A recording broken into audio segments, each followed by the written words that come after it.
Hello and welcome to the aMarieSpeaks podcast. This is Season 2, episode number 9. Finally, think I'm going to be getting it right this time. It's part 7 of my Ode to Walter Russell, which is going on a little longer than I had originally thought it would, but enjoying it ever more each time. So here we are on October 16th, and I am getting into now probably about the middle of the prayer here, if you can believe it or not. Well, a little. Yeah, I guess we're on the second half of it, I would say. Sort of just crossed the middle. And this next part I love so much. It is so 3D. It has been one of the newer kind of layers to peel back for me. The merging back of 3D, 5D with myself. I think so many of us get caught up in this sort of future self, ideal self, the higher self, the quest for it, that we sometimes can get lost out there, in imagination space, in dreams, in daydreaming even, maybe, that we kind of forget the magic and the dream that is the present life that is right in front of us. And getting back to that every day for me on a newer, deeper level has been so gratifying and invigorating, honestly. But yeah, now when I come to these words, I really love them. So let's go over this, what I'm going to dive into today, which says, I will do today that which is of today, and pay no heed to the tomorrow, nor waste regrets on that which was yesterday. And how amazing is it to just say that? It's so direct and obvious and freeing, especially for someone like myself who has a very sort of busy mindset, someone who has lots to do and feels like a lot sits on my shoulders every day. It's almost a challenge. When I first heard this, I heard the potential of freedom in there. But I would say to myself, how will I ever, pay no heed to tomorrows or waste regrets on that which was yesterday? Just hearing that in the first place became, an active exercise for myself to learn how to do that. And it's, a crucial steadying practice to try to reside in your present moment and to accept it for what it is and be grateful for what it is. It goes on to say, or he goes on to say, my day shall be filled to overflowing, yet I shall not haste the day, nor shall I waste the day. And that exactly is, just what I was saying before, and what a prompt it is, what an exercise of spiritual balancing, of energetic balancing, of balancing your self throughout your day, right? To not haste or waste. That in itself is such a great balancing act, asking yourself, I'm not going to rush through anything. I'm not going to push or force. And I'm also going to know I'm not wasting any time. I am not missing anything. I'm not missing out on, I cannot miss out on anything, basically. Because that's which is not for you yet, now, can't come to you right now.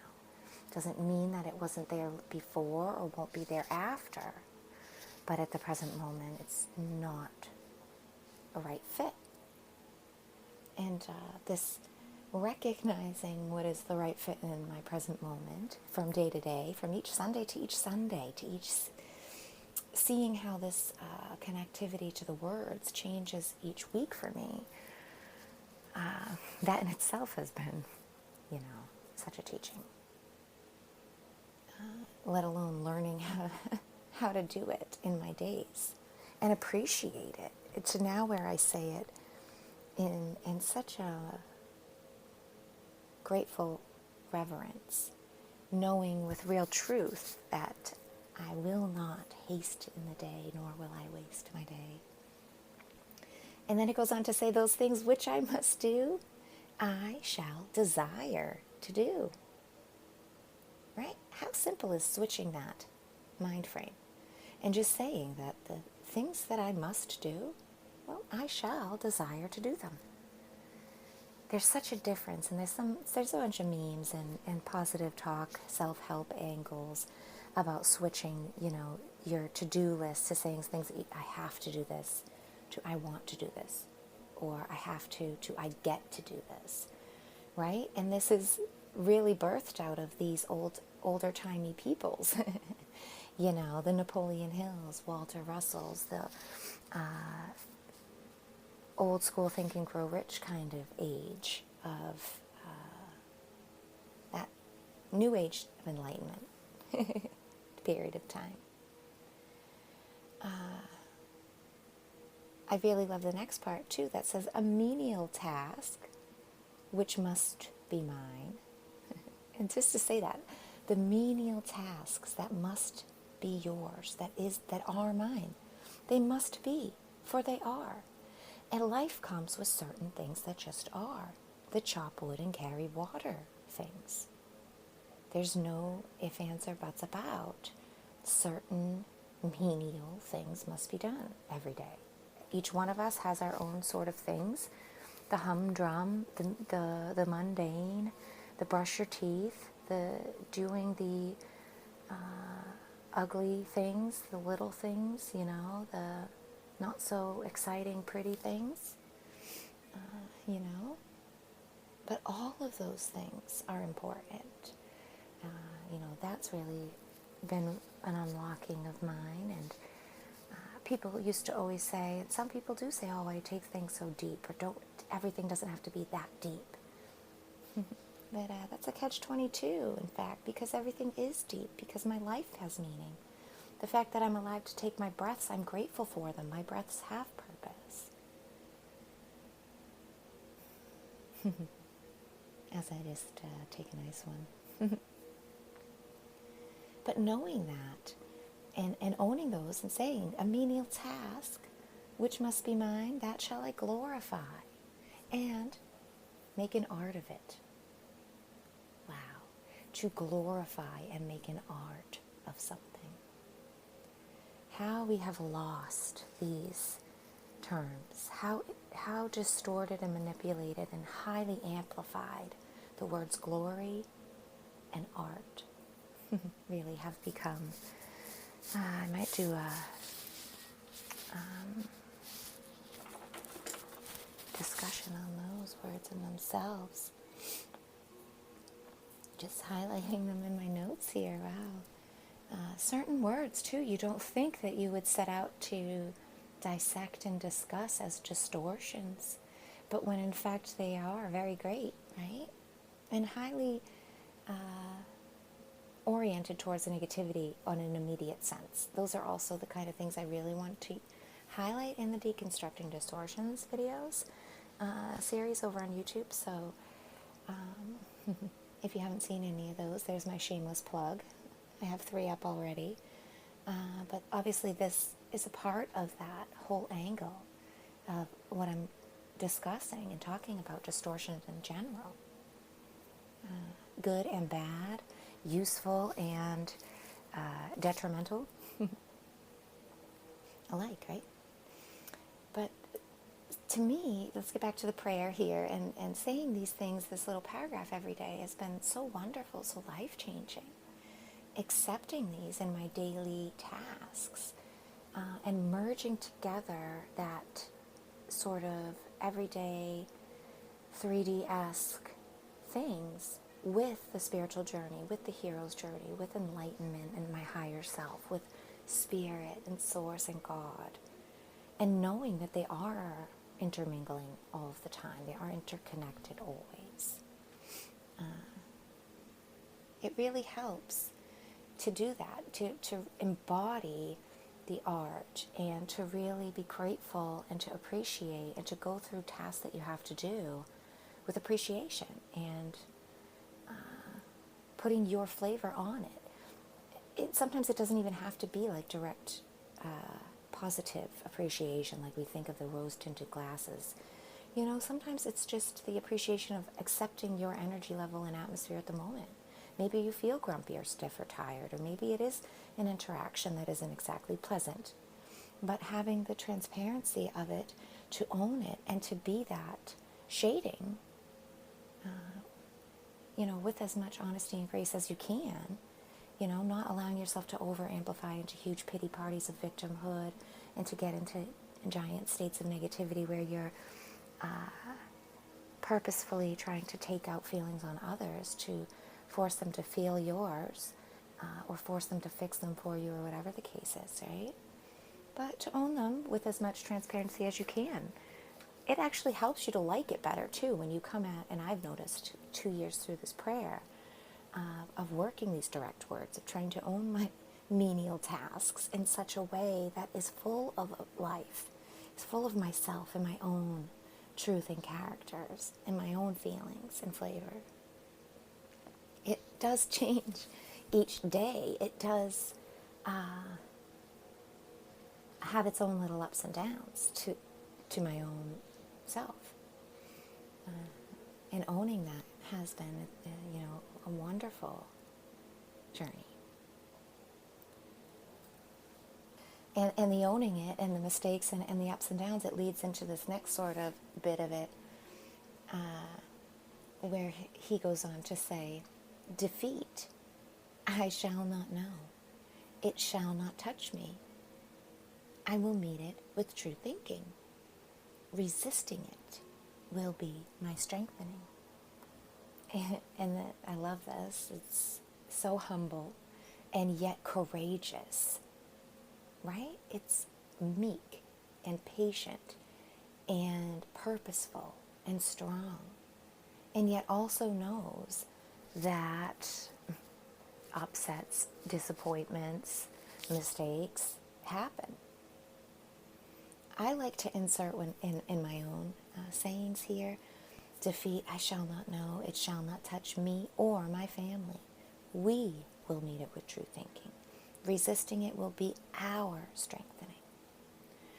And I feel that impression in my own world and bringing my family, my direct family, my sons and my husband, into this strengthening, in this unification and acceptance of ups and downs, acceptance of wins and losses, of affinities and weaknesses, of conquest and defeat, and knowing that they all have purpose for us. I have seen such growth with us and such a strengthening in our partnerships and our relationships in different dynamic ways. I won't get too into that right now, but it's amazing. And it follows up with, right, so resisting it will be our strengthening, but if, perchance, the day shall give to me that bitter cup, it shall sweeten in the drinking. And wow, to me, that it's poetic, it's beautiful. I love to say it because it's the old-timey language, but it's also it sounds like a magical prayer, It sounds like a deep asking, a promise and a seeking at the same time to my higher self, to God, to my best self, to the best version of me, the highest good of all and myself, right? That we're saying, defeat, I shall not know. It shall not touch me. But if perchance, it does, right? But if perchance, leaving room for it, knowing that it could and it might. And when it does, shall it sweeten in the drinking, right? It's like, can I be nice to myself, even in the hard times? Even when there's something gross to take in, can I find comfort in that? And he sort of goes on to encourage us on how we do that. But this is such a dynamic working, multifaceted. It's so many directions. It's just going to be taken in. It's such a metaphor for all things, inside ourselves and outside of ourselves. But anyways, he goes on to say, courtesy will be in my heart to give to all. My joy will be in serving. My power will be in thinking true. My power will be in knowing. My power is in humility. The taint of arrogance will I not know. And this is sort of like he's speaking out and letting us speak out as well, to know these things of how we do this work, of how we stay true in the moment, how we can admit defeats when they're there, how we can move on, how we can also lead others through, and at times when we're succeeding, be humble successors, right? I really love this part where it comes into the end here. The taint of arrogance will I not know. That which is I will I keep within the shadow of the beautiful temple of modesty. But my doings which I send forth into the light, all may see. Therefore my doings must be true. Now this is such a deep metaphysical concept here. And I hear such words of service, and what I was talking about within my system series about the external toroidal and how the internal vortex of it balances it and allows, how we balance out and allow positive service outwards. It's such a crucial thing that we have a good inner reflection happening, and that our internal system in there is serving the self in a positive way. And that has to do with telling yourself the truth, and has to do with the light within you, and how the prism of yourself shines its light out and also receives light in. There's so many wonderful teachings about the light body, and although, we can't see completely that our body is accepting light through it, because it looks rather solid and it doesn't seem very transparent. You have to remember that our bodies are built on layer upon layer upon layer, tiny nano layer, micro layers of cells. And if you take a shaving of any cell, and I worked in this field for a little while, histology, cytology, pathology, making these very thin slides of any kind of tissue or skin or hair or anything that looked quite solid and large to begin with, we will find out that they are in fact quite transparent, and you can see into them. And so while it's easy to forget or to overlook that our physical bodies are prisms in themselves, they are. And these words here create such a beautiful visualization of that, sending forth light that all may see, right? We send out all of these different vibrations, audio, of course, with our speech, and we have our visuals that we see, body movements and expressions and all of that. We also have our cymatic reverence, heartbeats and pulsations and brain waves and all this kind of electric and magnetic things that we can't really see, but we sense with these other mechanisms. We've got some tools to measure them. And then there's the unmeasurable, unknowable that's also there, right? So all these versions are versions of light on the spectrum, and they're sending out from within us. And then there's the sort of alchemy layer here, the light and shadow aspect of the words and the practice and the sending out of light, right? Because the level of transparency, truth, and light that you send out passes through this sort of prism of you. And depending on how transparent or opaque it is, how honest you are with yourself, what types of distortions you place upon yourself, positive and negative, that all has impressions upon that light which passes out through you.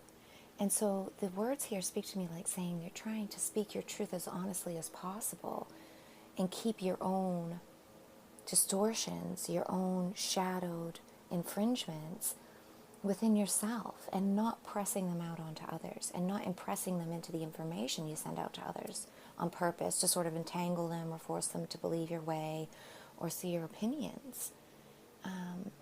And also, I really love how he says, to keep within the shadow of the beautiful temple of modesty. The temple of modesty. To see your body as a temple, as a vessel. I love this working, and I have done many, my own sort of internal definitions within the tower metaphor, and built up meditations around that, and working on workbooks and stuff, coloring book on it, to help even teach children about not forcing anybody to say that it is this thing, and you have to, every one of us is this tower, and you must it's like, but to have in your belt as a useful tool to use as a working metaphor to know yourself better, if you choose to, and how you choose to. It's a template that you attain and apply to tailor fitting, not to have to fit yourself too. And so, by making these sort of inner child workbooks, these coloring books and explanations that are geared towards a childlike mind, and children in general, has been really crucial in pulling back the layers on kind of complex material and working to know it better, the foundations of it better. But I see that, and I hear in his words that knowing that the temple within us, it has corners, it has shadow aspects inside of it. There's closets, there's secrets, there are plenty of crummy areas and things that generally need upkeep and stuff, because that's the beauty of us. There's physicality here, so of course there's going to be angles and vertices. There's going to be areas of more and less light available. Things are meant to be seen and observed and witnessed in this version of reality here. That's why there's physical place around us. And accepting that with humble modesty and knowing, okay, there are these bits inside me, but I'm hoping to send forth the most truest, honest versions that are not tainted and over-amplified by those sections, Are they a valid representation of honest seeking here? Is, what I feel he is asking, and I have found myself seeking to do within his words. And then he goes on a little bit more to again kind of showcase, well, how do we do this? And how do we keep our doings true while we're interacting with others and going through our days? And even these can be seen as internal interactions as well. It's so helpful to say these things to yourself inside when you have these harder parts to deal with. Force will I meet with gentleness, impatience with patience. Truth will guide my footsteps through tortuous paths and lead me to the glory of the day's golden evening. I really love that as well. And here he sort of brings into the, again, sort of the call to action, the remembrance of closing out the whole day and how we're in service of the day, and how the day in itself is a great gift of God, and it sort of starts with the sun rising and it closes with the sun setting and the golden evening, and knowing that that day had purpose and was set forth for reasons, and that you took up all of your potentials that you felt called to, that you did what you needed to do throughout the day. I really love the sort of bringing forth that is called here in the paragraphs as we're coming to the end too of the prayer. I want to say one thing. I do sometimes switch up the wording here. I really like to say truth. Instead of just saying truth will guide my footsteps, I sort of turn it into an asking and a prayer, and say, may truth guide my footsteps even through the most torturous of paths, to lead me to the glory of the day's golden evening. And I just feel like that sort of opens up a little bit more positive language and doesn't really condemn down into negativity so much as I sort of have felt that way. And of course, that was a transition of coming through and going out of sort of hearing truth will guide my footsteps through torturous paths. It's like saying there's only torturous paths to go through, sort of. And again, that's my own distortions, right? That's sort of the things that I immediately placed upon that language. It took me a long time to come through that. But in coming through that now, I like to infuse it a little bit with that kind of positive language there. And then, he goes on to say, I will see beauty and goodness in all things. From all that is unlovely will my vision be immune. God dwelleth in me. All that God hath to give, he giveth me. He withholdeth nothing. And again, this is like old-timey language. It's something that I felt disconnected from when I first started the prayer and first started repeating it. And now it is such a personal statement to me. It is each time so uniquely empowering and deeply connecting to me, because just like I mentioned, I think it was in the first or second episode, or maybe it was episode 3. I think it might have been 3. Who am I? I alone am not I. And sometimes I say this as a question of, I don't know who I am. And sometimes I say it that kind of way. Sometimes I say it as I definitely know who I am. Sometimes these words are a question, a quest, an asking that I'm having difficulty. I know in my present times, in the last couple of days I've had, when it comes to Sunday and saying this prayer, or maybe it's just the feeling I'm having that morning even, that I turn it into an asking, and I have to say, may I see beauty and goodness in all things. From all that is unlovely, may my vision be immune. And then it's a bit of a reminder that God dwelleth in me. All that God hath to give, he giveth me. He withholdeth nothing. And it's a remembrance of the promise and a deep soaking in, a nurturing place to know that I have all I need, and everything that I have is exactly what I need, and to really accepting and owning that. And finding comfort in that, I guess.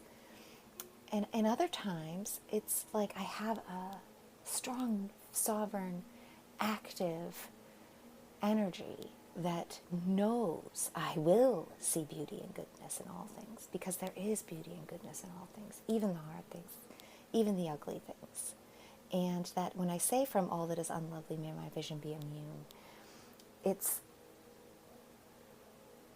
a deep truth in knowing that even in the incorrect ugliness, even in the inverted upside down picture, is still the original organic beauty, is still the upright right image.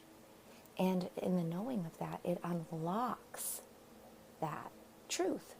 And the inverted thing loses its power, its gravity over anything around it, over me, over its delusions and illusions. And then it just becomes silly and upside down. And, and okay, if you want to stand on your head all day, go ahead, but it's not changing a thing.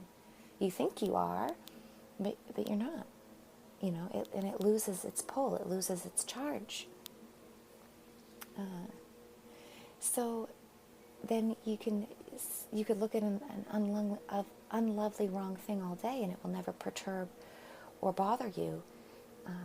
You know, you could laugh it off, and you can just say, well, it's silly, God's choosing to do that right now. None of my business. And it's not, he didn't give me that position to look through. He didn't put me upside down. And so I'll accept it as it is, and take what's right for me, which is how I see the world, how I feel.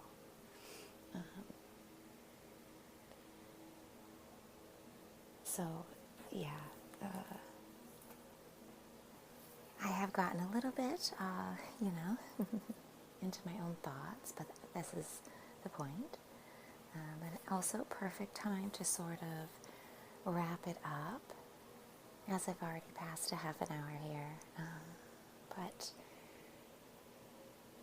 thank you for giving me your time and your ears to listen. I really am enjoying this so much.